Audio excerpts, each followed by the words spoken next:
Hey everyone, welcome back to Evony with Genghis. So there was a question in my Discord today, and someone wanted to know about SVS matches. They were like, "Hey, we're playing this old server. They look really good.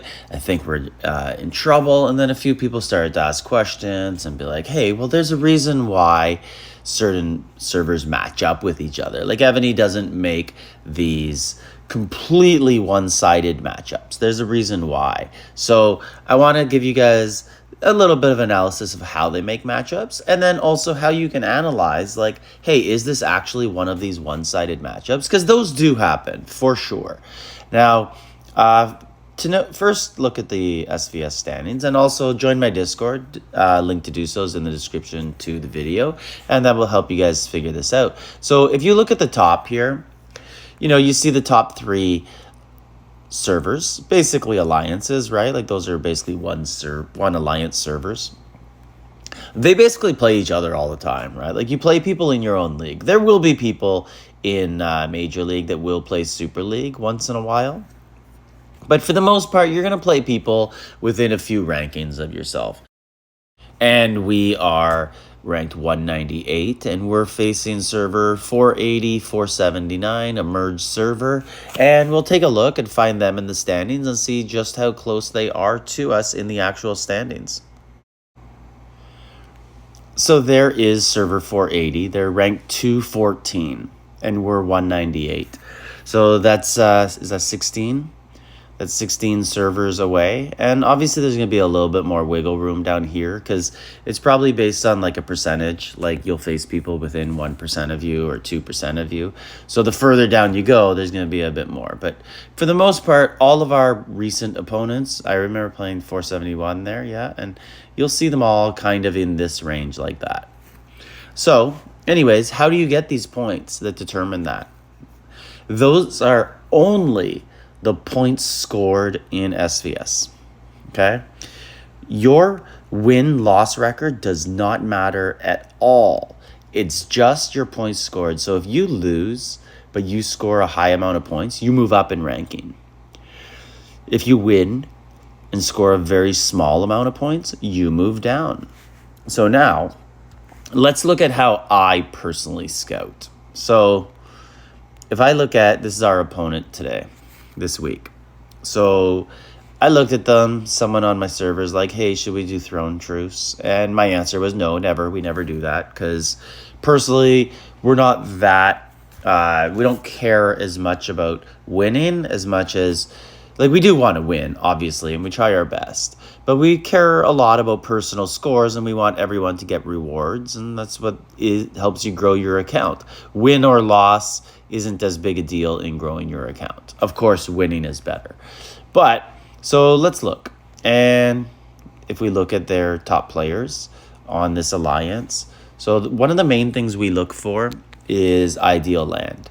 So one of the first things I'll hear Monday morning when matchups are like, "Oh my God, they have a person with this," and then we'll take a look. So right here, all of these players, I don't see anything too large. So right there, 1060, that's the largest.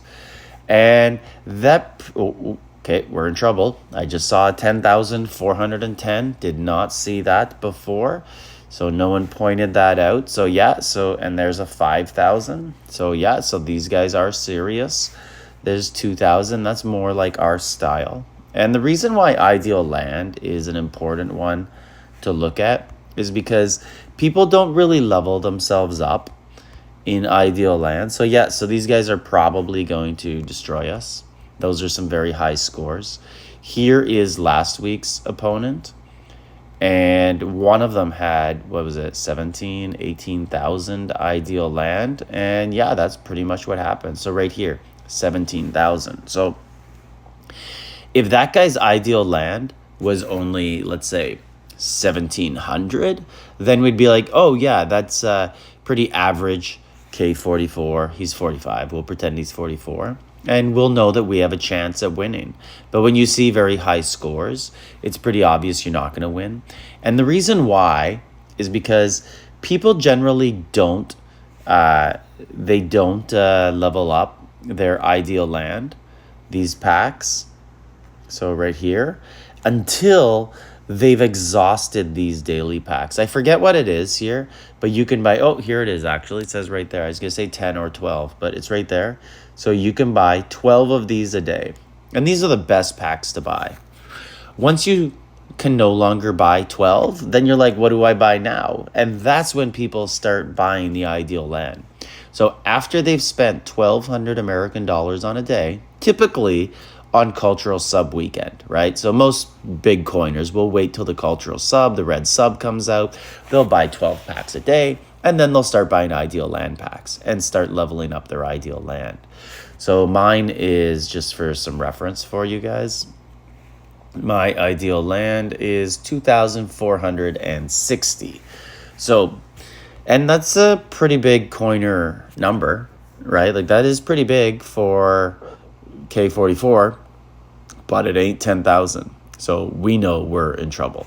And if we look at our server ranking for ideal land, that will give you another idea. So actually, you know what? Let's check my message board. I remember I added that for you guys just to see what's going on. I only got 2 messages. I did think they would be meaner. Anyways, top charts. So my server ranking. So we got one player with over 3,000. This player loves to kill monsters. I've never seen them even enter battlefield in their own alliance. It's very weird. But the rest of our server, like, very low.